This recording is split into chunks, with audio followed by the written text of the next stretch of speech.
Hello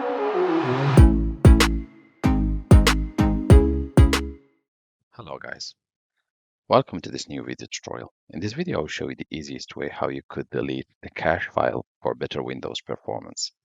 To do that, click on the Windows button in your keyboard and the letter R on the same time, or simply go to your search tab and type Run. This works for Windows 7, 8, 10, 11, and 12.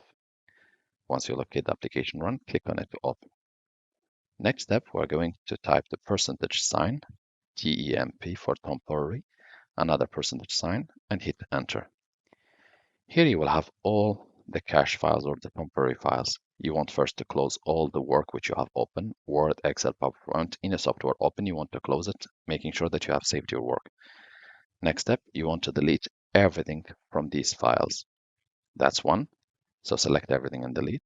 Second step, go again back, look for Run application, open it, and type this time TEMP only, and click OK. You will be asked if you have access, just click Continue.